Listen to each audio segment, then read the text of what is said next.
بسم الله الرحمن الرحيم. الحمد لله رب العالمين، والصلاة والسلام على سيد المرسلين وعلى آله وصحبه أجمعين. أما بعد، أعوذ بالله من الشيطان الرجيم.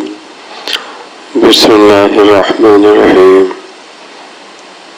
إياك نعبد وإياك نستعين، اهدنا الصراط المستقيم، صراط الذين أنعمت عليهم. صدق الله العظيم. درود شریف. اللهم صل على سيدنا مولانا محمد وعلى آل سيدنا مولانا محمد. طب القلوب ودوائها، وعافية الأبدان وشفائها، ونور الأبصار وضيائها، وآلہ صحابہ دائمین ابدا. آج کی اس نشست میں ہم نے قرآن کریم کی سب سے پہلی صورت، سب سے زیادہ مشہور صورت، نماز کی ہر رکعت میں پڑھی جانے والی صورت، سورہ فاتحہ الحمد شریف کی 3 آیت کے بعد کی جو چوتھی اور 5ویں آیت ہے اس کو تلاوت کیا ہے. اس میں بندے کو دعا کی تعلیم دی گئی ہے کہ ہم اپنے مولا، اپنے کریم کی بارگاہ میں کس طرح سے دعا کریں، اور دعا میں سب سے پہلے کیا چیز ہم مانگیں اپنے مولا سے، اور کس طرح سے دعا کیا کریں. ایاک نعبد و ایاک نستعین. پہلے جملے میں عبادت کا ذکر ہے کہ ہم دعا سب سے پہلے اللہ تعالیٰ کی بندگی کی کریں، اور پھر اسی سے مدد مانگے. بندگی میں ہر کام میں اسی سے مدد مانگے. اور یہ بندگی آسان کیسے ہوگی، عبادت آسان کیسے ہوگی؟ تو اس میں جب تک مولا کریم کی رہنمائی، اس کی مدد شامل حال نہ ہو، وہ ہماری مدد نہ فرمائے، وہ نہ چاہے، تو اہدنا الصراط المستقیم. الہدیٰ ھدی اللہ. اصل ہدایت تو اللہ تعالیٰ کی ہدایت ہے. دنیا میں جنہیں بھی ہدایت ملی ہے، جو بھی غفلت کی نیند سے بیدار ہوئے ہیں، جو بھی بھٹکے ہوئے بندے راہ راست پر آئے ہیں، آپ غور کریں تو جب اللہ تعالیٰ نے ان پر کرم فرمایا، اللہ تعالیٰ نے اس بندے کی ہدایت چاہی، اور اللہ تعالیٰ نے جب بلایا تبھی وہ آئے. جب اس کی مشیت ہوئی، جب مولا نے چاہا تبھی ہدایت پر آئے. جو بیدار ہوئے ہیں غفلت کی نیند سے، جنہیں ہدایت ملی ہے، انہیں خدا کے فضل سے ملی ہے. اس سب سے بڑا سبب جو ہے کہ اللہ تعالیٰ نے اس بندے کی ہدایت چاہی، اللہ تعالیٰ نے اس بندے کو توفیق دی تو اس کو ہدایت ملی. ایک کہاوت ہے، اذا ارادک لامر حیک لہ. جب کسی کام کے لیے تجھے پسند کر لیا تو اس کام کا تجھے اہل بھی بنا دیا. اللہ اکبر. لیکن اس کے ساتھ ساتھ انسان کو دعا کیا حکم دیا گیا ہے. اب اللہ تعالیٰ کیسے چاہے گا، اس کی مشیت، اس کا ارادہ ہمارے لیے کیسے ہوگا؟ تو اہدنا الصراط المستقیم. ہم شب و روز اللہ تعالیٰ کی بارگاہ میں دعا کریں، اللہ تعالیٰ کی بارگاہ میں گڑ گڑائیں کہ مولا ہمیں ہدایت عطا فرما، ہمیں منزل عطا فرما، ہمیں گمراہی سے بچا. اس میں دعا بھی کریں اور فکر و نظر کا بھی استعمال کریں. ظاہر میں یہ کہ ہم فکر و نظر کا استعمال کریں، پند و نصیحت سنیں، ذکر کریں، تزکیہ کریں، علماء کی صحبت، صلحاء کی، صالحین کی صحبت اختیار کریں. تو یہ ذکر، یہ تزکیہ، یہ صالحین کی صحبت ہمارے قلب کو پاک کر دیں گے، ہمارے باطن کو پاک کر دیں گے۔ ایک بات میں یہاں پر اور تمہیدی طور پر عرض کرتا ہوں، پھر آگے میں صالحین کا طریقہ کیا رہا ہے، صالحین نے اپنے آپ کو کیسے پاک کیا یا کیا مجاہدے کیے، کیا ریاضتیں کی، اور پھر ہم صالحین کی آج کل عرس کے نام پر، ذکر شہادتین کے نام پر بہت سی محفلیں کرتے ہیں، ان سب کا مقصد کیا ہے؟ تو ان سب چیزوں کے لیے ایک تمہیدی بات میں عرض کرتا ہوں۔ ایک بزرگ فرماتے ہیں، جان لیجیے ان الطریق المسلط الی الحق سبحانہ تعالی لیست بما یقطع بالاقدام۔ اللہ تعالی مولا کریم تک جو راستہ پہنچنے والا ہے، پہنچانے والا ہے، جس راستے سے بندہ مولا تک پہنچتا ہے، خداوند قدوس تک جس راستے سے بندے کی رسائی ہوتی ہے، وہ راستہ دنیا کے راستوں کی طرح جسم کے قدموں سے، کاروں سے، ٹرینوں سے، پلیونوں سے نہیں طے کیا جاتا ہے۔ بمبئی کا راستہ، دلی کا راستہ، مکے کا راستہ، مدینے کا راستہ ہم آپ سب نے جسم کے قدموں سے، ٹرینوں سے، پلینوں سے طے کر سکتے ہیں، لیکن اللہ پاک تک جو راستہ جاتا ہے وہ راستہ قلب کے قدموں سے طے کیا جاتا ہے، وہ راستہ دلوں سے طے کیا جاتا ہے، دلوں کے پروں سے طے کیا جاتا ہے۔ خداوند قدوس تک بندہ دلوں کی پرواز سے پہنچتا ہے۔ جب اس کا دل صاف ہو جاتا ہے، اس کا نفس مزکہ ہو جاتا ہے، جب وہ عبادت کے ذریعے سے، ریاضت کے ذریعے سے، ورد اور وظیفوں کے ذریعے سے، صالحین کی صحبت کے ذریعے سے اپنے نفس کا تزکیہ کر لیتا ہے اور اپنے قلب کا تصفیہ کر لیتا ہے، تو اس کے دلوں میں پرواز پیدا ہو جاتی ہے۔ دل، اسی لیے فراست کا مطلب ہی فراست مومنانہ، فراست مومنانہ۔ جب انسان کا دل صاف ہوتا ہے تو جس طرح سے پرندہ اڑ کے ذرا سے دیر میں، ایسے ہی انسان کا قلب ہم جب مقصد پر اڑ کے پہنچ جاتا ہے۔ تو یہ راستہ دلوں کے قدموں سے طے کیا جاتا ہے، اور اس راستے کی سب سے بڑی رکاوٹ، اس راستے میں سب سے بڑے لٹیرے انسان کے اپنے نفس کی شہوات ہیں، خواہشات ہیں۔ اس دلوں کے قدموں کو چلنے سے روکنے والی جو چیزیں ہیں وہ انسان کے اپنے نفس کی شہوات ہیں، خواہشات ہیں۔ حرام و ناجائز خواہشات میں انسان پھنس کے اپنے آپ کو بیکار کر لیتا ہے، اس کی قوت پرواز ختم ہو جاتی ہے۔ اور یہ راستہ جو ہمیں طے کرنا ہے خداوند قدوس تک، یہ راستہ تاریک رات کی طرح ہے۔ البتہ جسے اللہ تعالیٰ بلاتا ہے، جسے اللہ تعالیٰ مولا کریم توفیق دیتا ہے، تو اس کی آنکھ گھوڑے کی طرح ہو جاتی ہے۔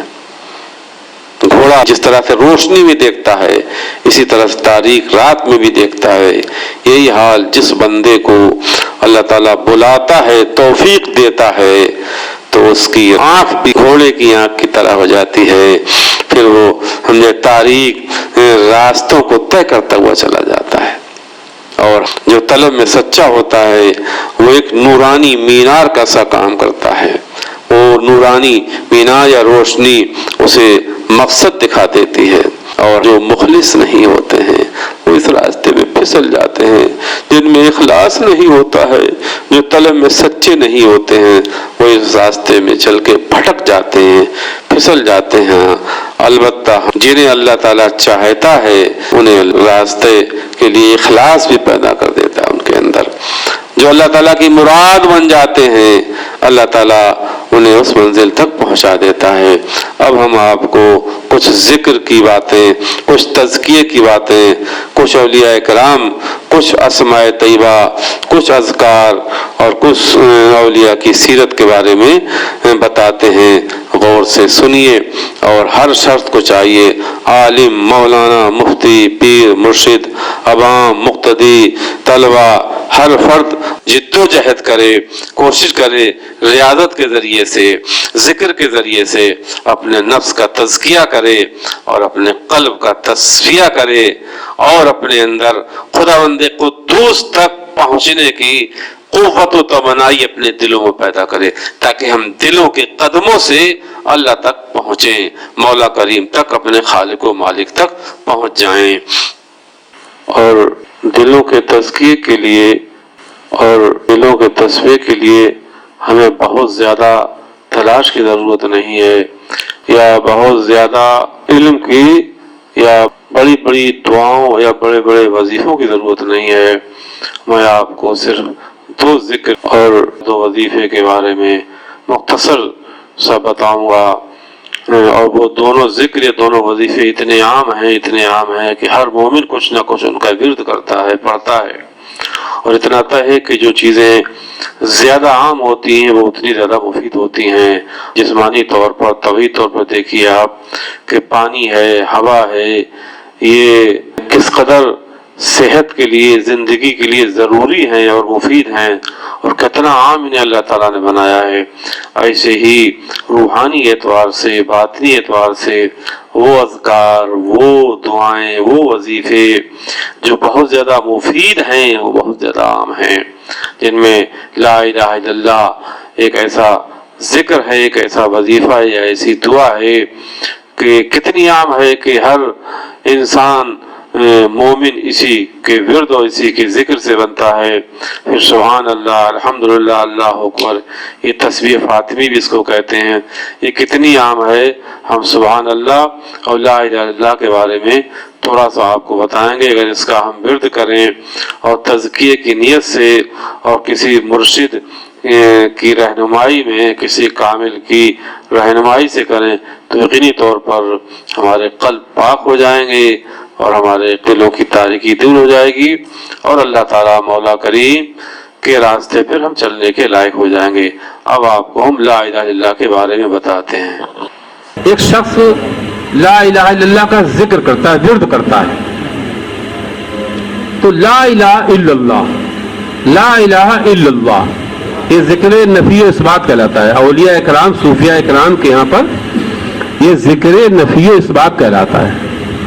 اور نفس کے تزکیے، یعنی نفس ایسا ہی، نفس جو ہے نا، نفس ہمیں آپ کو احساس نہیں ہے، کیونکہ ہماری آپ کی جو فکر ہے وہ اتنی پاکیزہ نہیں ہے، جس کی فکر جتنی پاکیزہ ہوتی ہے۔ جیسے اللہ پاک کے پیارے حبیب صلی اللہ علیہ وسلم نماز ادا فرما رہے تھے، بخاری شریف کی حدیث ہے، اور آپ کے سامنے کوئی چادر نقش و نگار والی، بیل بوٹے جس میں ہوتے، وہ سامنے آ گئی، تو جیسے ہی آپ نے سلام پھیرا اور اس کو ایک دم ہٹا دیا سامنے سے۔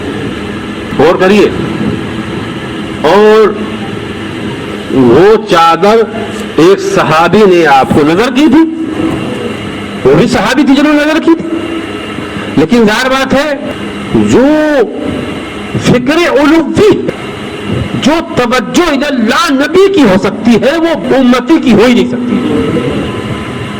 جو قلب کا تصفیہ اور نفس کا تزکیہ اور توجہ اور پرواز الى حضرت الاقدس یا الى حضرت الوحدت جو نبی کی ہو سکتی ہے، وہ غیر نبی کی ہو ہی نہیں سکتی ہے۔ اس کی ایک میں مثال دے کے آپ کو سمجھاؤں، جیسے جو لوگ گندی جگہ پہ، بدبو والی جگہ پہ کام کرتے ہیں، جیسے مذبح ہے، مذبح جہاں ہر طرح کی گندگیاں، بدبو آتی ہے، لیکن وہ لوگ کام کرتے تو وہاں وہ سموسہ بھی کھاتے ہیں، کھانا بھی کھا لیتے ہیں، سب کچھ کھا لیتے ہیں، لیکن ایک آدمی جو عطر فروش ہے، نفاست پسند ہے، تو وہاں کھانا اور سموسہ اور چائے تو بہت دور کی بات ہے، وہاں جاتے ہی گھبرا جاتا ہے وہ، جبکہ بشر وہ بھی ہے، بشر وہ بھی ہے، مومن وہ بھی ہے، مومن وہ بھی ہے۔ یہ جسمانی اعتبار سے بتا رہا ہوں، یہ تو میں نے جسمانی اعتبار سے بتائی، یہ طبعی اعتبار سے، ایک ہے طبعی حالت اور ایک ہے نورانی حالت۔ تو جیسے طبعی حالتوں میں تفاوت ہوتا ہے، اسی طرح سے نورانی حالتوں میں بھی تفاوت ہوتا ہے، بہت فرق ہوتا ہے. تو نبی ذرا سی دیر میں ہر وہ چیز جو اللہ تعالی کی طرف سے توجہ میں مخیر ہو اس کا احساس کر لیتے ہیں، لیکن امتی نہیں کر سکتا ہے. لیکن چونکہ پیغمبر اور رسول جو ہوتے ہیں وہ دو مقام پہ فائز ہوتے ہیں، ایک مقام رسالت پر اور ایک مقام ولایت پر. مقام ولایت پر جب فائز ہوتے ہیں تو ان پر عالم اعلیٰ کا غلبہ ہوتا ہے، ان کی کل توجہ من العبد الی الرب ہوتی ہے. لیکن جب وہ مقام رسالت و نبوت پہ ہوتے ہیں تو وہ ادھر سے ادھر متوجہ ہوتے ہیں، چونکہ خدا کی طرف سے کچھ لے کے آئے ہیں. خدا کی طرف سے وہ کچھ لے کے آئے ہیں. اب جب لے کے آئے، لے کے کس کے لیے آئے ہیں؟ امت کے لیے لے کے آئے ہیں. اس وقت وہ مقام بشریت پر فائز ہوتے ہیں، اس وقت طبعی اور بشری غلبہ ہوتا ہے. اولیاء اللہ کا معاملہ یہ ہوتا ہے کہ ان سے کبھی کبھی یہ طبعی، جو طبعی نفسیاتی اور جسمانی چیزیں کبھی کبھی ان سے لے لی جاتی ہیں. اس وقت انہیں دنیا کی توجہ نہیں ہوتی. جیسے بہت سے بزرگوں کے بارے میں منقول ہے کہ جب وہ مقام مراقبہ پر ہوتے ہیں تو ان کے پاس دیوار گر جائے، چھت گر جائے اور وہ سجدے میں ہوتے انہیں احساس تک نہیں ہوتا ہے، حالانکہ وہ بشر ہیں اور بشریت ان کے اندر پوری ہے. لیکن اس وقت وہ طبعی حالت ان سے لے لی گئی، حالت مراقبہ انہیں احساس نہیں ہوا کہ میں نے ضرور الدین ایک مکان میں سجدہ کر رہے ہیں، ادھر مکان میں آگ لگ گئی، لوگ پریشان ہیں، لیکن حضرت کو احساس تک نہیں ہوا، چونکہ اس وقت وہ بالکل متوجہ اللہ تھے. تو یہ اولیاء اللہ جو انبیاء کرام جو ہوتے ہیں انہیں ضرورت نہیں ہے، لیکن بئی معنی کہ حیا کے ہر ذکر سے، حیا کی ہر تسبیح سے یا تو انسان کے نفس کا تزکیہ ہوتا ہے یا قلب کا تصفیہ ہوتا ہے. تو ذکر نفی اثبات کی بات میں کر رہا تھا، تو لا الہ الا اللہ یہ ذکر نفی اثبات کہلاتا ہے. اولیاء کرام اپنی خانقاہوں میں اس کا ورد اپنے مریدین اور طالبین کو کرایا کرتے تھے. تو لا الہ الا اللہ، ہر الا اللہ، الا اللہ جو الا اللہ نہیں، یہ الا اللہ کا ایسا ہتھوڑا ہے ہر ضرب قلب کو صاف کرتی ہے، ہر ضرب قلب کی زنگ دور کرتی ہے. اگر انسان نے 1 کروڑ مرتبہ اس کا ورد کیا اور اس کے بعد 1 کروڑ 1 مرتبہ، تو جو صفائی 1 کروڑ مرتبہ ورد کرنے سے ہوئی تھی اس کے بعد جو 1 مرتبہ کیا اس کے علاوہ اس سے صفائی ہوگی. ہر ضرب اور ہر اس ہتھوڑے سے انسان کا قلب مصفا ہوتا ہے اور اس کا نفس مزکا ہوتا ہے. تو اولیاء اللہ محفوظ تھے یا تائب ہو گئے، متقی بن گئے، لیکن جو ذکر تلاوت یہاں سے ان کی بارگاہ میں نظر کیا جاتا ہے اس سے خوش بہت ہوتے ہیں وہ، اور ان کے درجات بلند ہوتے ہیں. لیکن انہیں حاجت نہیں ہے، مگر کیا ہے، جو ادھر سے یہ ذکر تلاوت کر کے ان کی بارگاہ میں نظر کرتے ہیں ان کو اس سے زیادہ فائدہ ہوتا ہے. جیسے اس کی میں مثال دوں، ہم لوگ سبحان اللہ پڑھتے ہیں، سبحان اللہ، نماز پڑھنے کے بعد سبحان اللہ 33 مرتبہ، الحمدللہ الحمدللہ 33 مرتبہ، پھر اللہ اکبر. اس ذکر کو لوگ بہت ہلکا سمجھتے ہیں، حالانکہ حدیث کا ذکر ہے. اس تسبیح کو لوگ ایسے ہی چونکہ عام ہے، جو چیز عام ہوتی ہے اس کی اہمیت کچھ گر جاتی ہے. جیسے پانی ہے تو جو روح افزا کی اہمیت ہے لوگوں نے پانی کی ہے، بولو، یا اس سے زیادہ جو اعلیٰ مشروبات ہیں یا جو دودھ کی اہمیت ہے وہ پانی کی اہمیت نہیں ہے، کہ پانی دودھ سے بہت عام ہے. ذرا غور کرنا. اور پانی سے زیادہ ہوا لے لو، ہوا اور عام ہے، اس کی اہمیت نہیں ہے۔ جو چیزیں عام ہوتی ہیں مادی اعتبار سے، انسان کی فطرت ہے کہ اس کی نظر میں ان عام چیزوں کی اہمیت نہیں ہوتی ہے۔ ایسے ہی بہت سے اذکار ہیں، ذکر ہے، جیسے لا الہ الا اللہ کا ذکر۔ سیدنا موسیٰ علیہ نبینا علیہ السلام نے ایک دن اللہ تعالیٰ سے یہ عرض کیا، اللہ تعالیٰ سے ہم کلام ہوتے تھے، اے میرے پاک بے نیاز، اے مولا ہمیں کوئی ایسی دعا بتا دے جس سے میں تیری بارگاہ میں دعا کیا کروں، میں تیری عظمت و بزرگی بیان کیا کروں۔ مطلب یہ تھا کہ ہم نبی ہیں تو ہمیں کوئی خاص دعا تعلیم کر دے۔ تو اللہ تعالیٰ نے فرمایا موسیٰ تم میری بارگاہ میں مناجات کرنا چاہتے ہو، تم میری عزت و بزرگی عظمت بیان کرنا چاہتے ہو، تو تمہیں ہم تعلیم کرتے ہیں دعا، تم میری بارگاہ میں لا الہ الا اللہ سے دعا کیا کرو۔ اللہ اکبر۔ تو موسیٰ علیہ السلام نے عرض کی کہ تو سب کرتے کوئی خاص؟ اللہ اکبر۔ مولا تعالیٰ نے فرمایا موسیٰ یہ لا الہ الا اللہ اتنی بھاری دعا ہے، اگر زمین و آسمان سب ایک پلے میں رکھ دیے جائیں تب بھی اس کے بڑے کو نہیں پہنچے گا، اتنی بھاری دعا ہے، لیکن اس کی اہمیت نہیں ہے، چونکہ اتنا عام ہے۔ آدم علیہ السلام کی دعوت کیا تھی؟ لا الہ الا اللہ۔ ان کا وظیفہ کیا تھا؟ شیس علیہ السلام کا وظیفہ کیا تھا؟ ادریس علیہ السلام کا وظیفہ کیا تھا؟ نوح علیہ السلام وظیفہ کیا تھا؟ ہود علیہ السلام وظیفہ کیا تھا؟ صالح علیہ السلام وظیفہ کیا تھا؟ شعیب علیہ السلام وظیفہ کیا تھا؟ ابراہیم علیہ السلام وظیفہ کیا تھا؟ اسحاق علیہ السلام وظیفہ لا الہ الا اللہ، اسماعیل علیہ السلام وظیفہ لا الہ الا اللہ۔ کتنے پیغمبر آئے ہمارے نبی سے پہلے، سب کا وظیفہ لا الہ الا اللہ۔ اسی لیے اولیاء اکرام، صوفیاء اکرام نے نفس کے تزکیے کے لیے، قلب کے تزکیے کے لیے لا الہ الا اللہ کا انتخاب کیا۔ ایسے ہی تو یہ عام کتنا، لیکن یہ عام بڑا وزندار، اس کے بغیر نجات نہیں۔ ایسی دعا ہے کہ اس کے بغیر من قال لا الہ الا اللہ دخل الجنہ، اس کے بغیر نجات نہیں۔ نوح کی کشتی میں جو نجات پائیں گے وہ اسی سے، آدم کے فرزند اسی سے نجات پائیں گے۔ شیس اور ادریس اور ابراہیم اور موسیٰ اور عیسیٰ اور اسحاق اور یعقوب جتنے پیغمبر آئے سب کی امتیں نجات اسی دعا سے تو پائیں گے۔ ایسے یہ تسبیح غور کریے، جو حدیث کی تسبیح ہے۔ اب مجھے ایک ملا حسن کتاب ہے منطق کی یاد آ رہی، تھوڑا سا اس کا ایک سبق شروع پہلے ہی بتا، یہ بات اس لیے مجھے یاد آئے گی کہ جو ہم نظر و نیاز کرتے ہیں، کرنے والے کو کہتے ہیں ہم اللہ تعالیٰ کی پاکی بولتے ہیں، سبحان اللہ پڑھتے ہیں، سبحان اللہ، سبحان اللہ کا مطلب اللہ پاک، مطلب کیا؟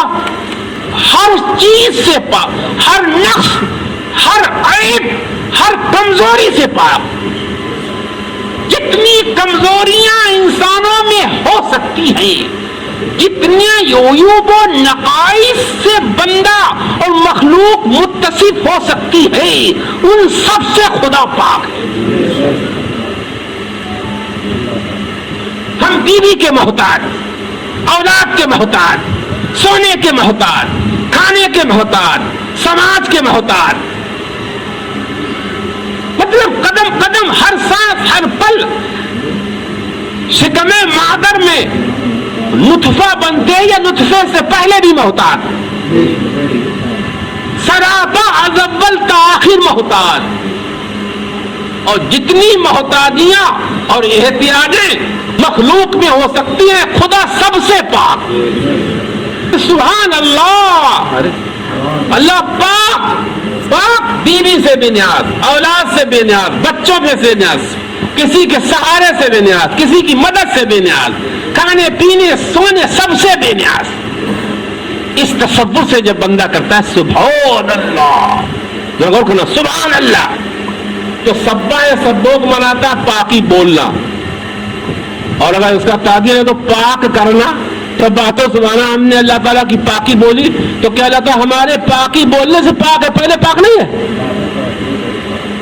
اللہ پاک تو پاک ہے ہی، جب بندے نہیں تھے تب بھی پاک، مخلوق نہیں تھی تب بھی پاک، شجر و حجر، جمادات، انسان، جنات، زمین، آسمان، عرش و کرسی، جب کچھ نہیں تھے تب بھی پاک، اور جب یہ نہیں رہیں گے تب بھی پاک، پھر یہ پاکی کیوں بلا رہا ہے ہم سے؟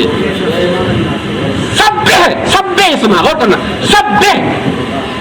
دیکھیے قرآن کریم مطالعہ کریں آپ، قرآن میں سبح ماضی کا صیغہ بھی ہے، قرآن میں یسبح کا صیغہ بھی ہے، قرآن میں سبحان مصدر بھی ہے، اور قرآن میں سبح بھی ہے۔ سبح وہ زمانے ماضی میں پاک، جب کوئی نہیں تھا تب پاک، جب کوئی نہیں تھا تب پاک۔ یہ سب تو ابھی بول رہے ہیں، سب پاکی، یہ سب مبارک بولتے رہیں گے، پہلے تھا اب بول رہے ہیں، آگے بولتے رہیں گے، پھر آیا عمل دسے گا سب اسما۔ جب وہ پاک تھا، پاک ہے، پاکی بولتے رہیں گے تو انسان تو بھی پاکی بول۔ سبحان الذی، وہ مصدر ہے دوام کا درم، ہمیشہ پاک، ماضی میں پاک، حال میں پاک، مستقبل میں پاک، ہر طرح سے پاک، پھر یہ پاکی بولوا رہا ہے۔ تو اس کا مطلب یہی ہے، ایک مثال دوں، جیسے آپ ایک گیند دیوار پر مارے تو دیوار سے گیند کدھر پلٹ آئے گی؟ میرے مولا کریم، وہ تو پاک ہے ہی، وہ اپنی پاکی بلوا کے ہمیں پاک کرنا چاہ رہا ہے، یہ پاکی تمہاری طرف پلٹے گی، وہ اپنی پاکی بلوا کے ہم گندوں کو پاک کرنا چاہ رہا ہے، ہم عیبیوں کو پاک کرنا چاہ رہا ہے، ہم کمزوروں میں قوت عطا کرنا چاہ رہا ہے کہ تم پاکی بولو تو ہم تمہیں بھی اپنی قوت عطا کر دیں۔ یہ غوث اعظم، یہ غریب نواز، یہ سبھی صابر پاک، یہ اعلیٰ حضرت کے ہم تذکرے کیوں کر رہے ہیں؟ امام حسین کی مجلس ہم کیوں کر رہے ہیں؟ کسی نے اتنی پاکی بولی، اتنی پاکی بولی کہ وہ پاک کر دیے گئے ادھر ادھر سے، اب ان کی اتنی قوت دے دی گئی، ان کے عمل میں اتنی تاثیر پیدا کر دی گئی کہ آج تک ان کے عمل کا اثر باقی ہے۔ ایک مثال اور دوں میں، پاکی جیسے صبح کو سورج نکلتا نہ نکلتا تو انسان میں دم نہیں ہے کہ اس کی کرنیں اپنی آنکھوں پہ لے لے، ایک دم خاص طور دوپہر سورج کی، تو اس کا طریقہ ہے ایک شیشہ رکھو تو اس کی کرنیں شیشے پڑیں گی اور پھر شیشے سے تمہارے اوپر پڑیں گی تو ان کو برداشت کر لو گی۔ اسی لیے بہت سے اولیاء اللہ اس قدر خدا رسیدہ، ایسے ان پر انوار و تجلیات ہوتے ہیں، القاء الہام، کہ بہت سے مریدین اور طالبین کی طاقت ڈائریکٹ لینے کی نہیں ہوتی ہے تو اپنے کسی کامل مرید کے ذریعے سے اس کو دیتے ہیں۔ یہ محفلیں اس لیے نہیں کہ حلوہ بنایا، کھچڑا بنایا، پراٹھے بنائے، ہو ہا ہی ہا چلا چکھا کے اور کھائے پی کے اپنے نہ، اب میں آمدن برسر مقصد۔ اور ایک بات آپ کو، لوگ کچھ بھی کہیں، زمانہ کچھ بھی ہو جائے، ماحول چاہے خواص سے بدل جائے یا عوام بدل جائے، لیکن حقیقت کبھی نہیں بدلتی کہ آپ کو ساری دنیا اس قدر نااہل ہو جائے کہ وہ دوپہر کے طلوع کے سورج کے بعد بھی کہتے کہ رات ہے، تو کیا وہ رات ہو جائے گی حقیقت میں؟ جیسے بہت دامن پکڑ لو کام ہو گیا، جھوٹے ہیں، دھوکہ دے رہے ہیں لوگ، خود بھی دھوکے میں ہیں، کتنا پکڑ لیا لو ہم ہو گئے مریض، کام ہو گیا، جھوٹے، جو کر رہا ہے وہ بھی جھوٹا ہے، جو کر ہو رہا ہے وہ بھی دھوکے میں، خالی اس سے کام ہو گیا۔ آئے حضرت میں خلیفہ ہو گئے، لوگ خلافت دے دی اور پورے نہیں تو خلافت، تزکیہ نہیں، تربیت نہیں، علم نہیں، عمل نہیں، ریاضت نہیں، ارے دھوکے میں۔ نہیں غوث اعظم پیدائشی ولی، ماں ولیہ، والد ولی، نانا ولی، خاندان ولی، حسنی خون، حسینی ریابت. ولایت کا عالم یہ تھا کہ آپ کے پیٹ میں ولایت ظاہر ہونے لگی تھی، پیدائش کے وقت خوب ظاہر ہوئی. اس کے بعد کس قدر زبردست ریاضت کری تزکیے کے لیے. لوگ دھوکے میں ہیں بھائی. غوث اعظم سے بڑا خاندان اب کسی کا نہیں ہو سکتا ہے. میں اپنے بچوں سے بھی کہتا ہوں اللہ تعالیٰ ہمیں پہلے پاک کر دے، میں اپنے بچوں کو میں ہی پہلے پاک ہو جاؤں کہ غوث اعظم سے اعلیٰ خاندان کس کا ہو سکتا ہے. مرتبہ قطبیت اور غوثیت جو ایک بہت بڑا منصب ہے، اس پر فائز ہونے کے آثار ظاہر ہو چکے تھے. اس کے بعد کس قدر زبردست مولانا محدث عبدالحق دہلوی ایسے بزرگوں نے لکھا ہے، غوث اعظم بڑے پیر صاحب نے جس قدر مشقت آمیز اور جیسے بھرپور عبادت اور ریاضت کرے ہے اپنے تزکیے کے لیے، اولیاء اکرام میں ایسی مثالیں بہت کم ملتی ہیں. لیکن پتہ نہیں کیا ہو گیا ہماری قوم کو، کس قدر دھوکے میں لوگ. تزکیہ وہ کرنا، تزکیہ.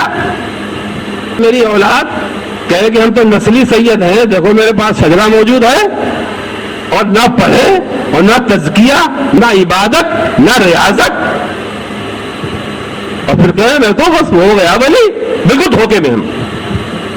یہ تو ہم ولیوں کی بات کریں اور نبیوں میں آؤ. وما ابرئ نفسی ان النفس لامارۃ بالسوء الا ما رحم ربی. یہ کون کہہ رہا ہے؟ یہ کون عرض کر رہا ہے؟ میں اپنے آپ کو پاکیزہ نہیں بن رہا ہوں. کون کہہ رہا ہے؟ خود نبی، باپ نبی، دادا نبی، پردادا نبی اور پردادا خلیل اللہ. کریے برو نفسی، میں پاکیزہ نہیں بن رہا ہوں. ان نفس لامارۃ بالسوء، یہ جو نفس ہمارے اندر رکھا گیا ہے تمبک، یہ تو جب اشارہ کرتا ہے تو برائی کی کرتا ہے، جب کھینچے گا تو برائی کی طرف. ہاں کون بچتا ہے؟ الا ما رحم ربی. دیکھیے ماں من اور ماں آتا ہے عربی میں. عربی میں من اور ماں آتا ہے، من اور ماں. عام طور سے من آتا ہے ذوی العقول کے لیے اور ماں آتا ہے غیر جانوروں کے لیے. جانوروں کے لیے غیر العقول. تو یہاں ماں رحمہ ربی میں اللہ تعالیٰ نے اسے کیا فرمایا ہے؟ ماں جانور ہونا چاہیے تھا الا من رحمہ ربی، لیکن من رحمہ ربی نہ کہ کیا فرمایا گیا؟ مطلب یہ بدترین جانور ہے. یہ نفس جو ہے یہ اتنا سرکش جانور ہے، اس سے زیادہ سرکش جانور حیوان خدا کی مخلوق میں پیدا ہی نہیں ہوا. آپ سوچ لیجیے جناب من. ہاں تو میں یہ جو میں نے دعا بتائی تسبیح سبحان اللہ. ہر انسان جیسے کوئی یہ کہے کہ یہ تو کام مولانا مولویوں کا ہے، پیروں کا ہے، نہ. ہر مومن کو تزکیے کی ضرورت ہے. یہ نہیں کہ مولانا مولویوں کا میں اماموں کا میں. جس نے لا الہ الا اللہ پڑھا ہے اس کو تزکیے کی ضرورت ہے. مولانا بھی کریں، حافظ بھی کریں، امام بھی کریں، اور مرشد کا تو کام ہی ہے کہ پہلے تزکیہ کر لے تب مرشد بنے، ورنہ مرشد ہی نہ بنے ورنہ بہت پٹا جائے گا. لیکن مولانا بھی کریں، امام بھی کریں، حافظ قاری بھی کریں، لیکن ہر مومن کچھ نہ کچھ تزکیہ کرے. ہر دعا، اور اتنی دعائیں ہیں، قرآن کی ہر دعا، حدیث کی ہر دعا، اللہ تعالیٰ کا ہر نام، جیسے یہ قرآن پڑھاتے ہیں اللہ تعالیٰ کے 99 نام، ہر نام کے ورد سے انسان کے نفس کا تزکیہ ہوتا ہے اور قلب صاف ہوتا ہے. اسی لیے پہلے زمانے میں جب عرس ہوتے تھے اولیاء اللہ کے یہاں پر تو مریدین حساب سے اکٹھے ہوتے تھے تو وہاں کچھ ورد، کچھ ذکر، کچھ تلاوت، کچھ یہ ہوتا تھا. اس سے کیا ہوتا تھا، کچھ نہ کچھ تھوڑا بہت تو دھلائی ہو ہی جاتی تھی. اور جب دھلائی ہوتی تو انجام تو جانتے ہیں آپ، کپڑا جب صاف ہوتا ہے تو لوگ غور سے دیکھتے ہیں نا. جب انسان کا ظاہر پاکیزہ ہو، ظاہر صاف ہو، ظاہر اجلا ہو، ظاہر خوشبودار ہو تو لوگ دھیان سے دیکھتے ہیں. اور جب انسان کا باطن پاک ہوتا ہے تو اللہ تعالیٰ دیکھتا ہے. کچھ دھلائی سب کی ہونا چاہیے. تو کچھ نہ کچھ دھلائی ہو ہی جاتی تھی. چلو پورا نہ پڑی، کچھ تو دھلا. ارے میل کی پرتے لگی تھی، کچھ تو گرا. لیکن یہ سب کچھ نہیں ہوتا. کیا ہو گیا ہے؟ ایک شعر ہے فارسی کا، بزرگ فرماتے ہیں، تازہ کھائی داستن گر داغ ہے سینہ را، گاہے گاہے باز کھائی قصے پاری نہ را. اس کا مطلب یہ، جو اپنے سینے کے داغ دھبے دھلنا چاہتا ہے، دنیا کی لذتیں، دنیا کی شہوات، یہ ساری چیزیں دل پہ دھبے لگا دیتی ہیں. تو اے نانان، اگر تو داغ ہے سینہ کو دھلنا چاہتا ہے تو گاہے گاہے باز کھائی قصے پاری نہ رہا. تو یہ جو اللہ والے ہیں، اعلیٰ حضرت ہیں، غریب نواز ہیں، غوث عالم امام حسین، ان کا قصے دوہرا لیا کرو. یہی عرس کا مطلب ہے. عرس کا مطلب یہ ہے کہ عرس کرو تو ان کے ذکر یاد کرو، ان کے ورد یاد کرو، ان کی ریاضت کار یاد کرو، ان کا زہد یاد کرو، ان کا تقوی یاد کرو، ان کا ترک دنیا یاد کرو، ان کی عبادت یاد کرو، ان کے اللہ اللہ، ان کی توجہ اللہ، ان کا سرور، ان کا حضور یاد کرو. اگر انسان عابدوں، زاہدوں اور عارفوں اور صدیقوں کی زندگی نہیں پڑھے گا تو یا تو عبادت کرے ہی یعنی بڑھ جائے گا، اور اگر کرے گا تو تھوڑے پہ قناعت کر لے گا، اور اگر تھوڑی زیادہ کر لی تو عجب اور تکبر میں مبتلا ہو جائے گا. اور کہیے، ایک آدمی اگر جناب من اپنی کمائی کا 20% خرچ کر رہا ہے تو وہ 2.5% والے کو نہ دیکھے، وہ صدیق اکبر کو دیکھے کہ جنہیں سب لٹا لیا. کبھی عجب پیدا نہیں ہوگا. ایک آدمی 5 وقت کی پڑھ رہا ہے تو وہ اس کو دیکھے جو تہجد بھی پڑھتا ہے، اشراق اور اوابین اور چاک بھی پڑھتا ہے، ورنہ 5 وقت والا بھی عجب میں مبتلا ہو جائے گا. دیکھو نا، یہ محرم کے سپاہی اور رمضان کے نمازی پھولے نہیں سماتے، جس کو آگے جانتے نہیں، اب تیر مار دیا ہم نے. تو یہ جو اولیاء اللہ، صدیقین، عارفین، ان کے عرس، ان کی یادیں، ان کی محفلیں اس لیے ہوتی ہیں تاکہ ہمارے اندر عبادت کی رغبت پیدا ہو، تقوی کی رغبت پیدا ہو، ترک دنیا کا جذبہ ہمارے اندر بھی پیدا ہو، توجہ اللہ ہمارے اندر بھی بڑھ جائے. یہ نعرہ وہ نعرہ، دہ تیرے کی، یہ میرا اور ہو یہ میرا اور یہ تیرا، اور یہ عورتیں اور یہ جھمیلا اور یہ چادریں اور یہ گاگریں اور یہ میلے اور یہ دکانیں اور یہ عورتیں، یہ بے پردگیاں اور یہ تماشے، یہ رنڈی بازیاں اور یہ مقابلے، یہ قوالیاں اور وہ حوالیاں. توبہ توبہ، پوری ملت کو بدنام کر دیا ہے. استغفر اللہ، پوری ملت کو بدنام کر دیا، دین کو بدنام کر دیا، مذہب کو بدنام کر دیا، اولیاء اللہ کو بدنام کر دیا. استغفر اللہ ربی من کل ذنب واتوب الیہ. اللہ تعالیٰ فرماتا ہے، عبادت غور کے ہم نے آیت پڑھی، تفسیر بالرائے تو جائز نہیں لیکن صحیح تعبیر. ابھی یہ نقطہ ہم نے ابھی خطبہ جو پڑھا تبھی آیت یاد آ گئی. ایاک نعبد و ایاک نستعین، تیری ہی بندگی کریں، تجھ سے ہی مدد چاہیں. ارے بندگی کوئی آسان کام ہے، کیسے کریں؟ بندگی کوئی معمولی کام ہے، کیسے کریں؟ تو ہمیں اشارہ کیا گیا، اہدنا الصراط المستقیم صراط الذین انعمت علیہم. ان عارفین، ان صادقین کی صحبت اختیار کرو یہ بندگی جیسا سخت وظیفہ آسان ہو جائے گا. استغفراللہ ربی من کل ذنب و اتوب الیہ. لا الہ الا اللہ محمد رسول اللہ.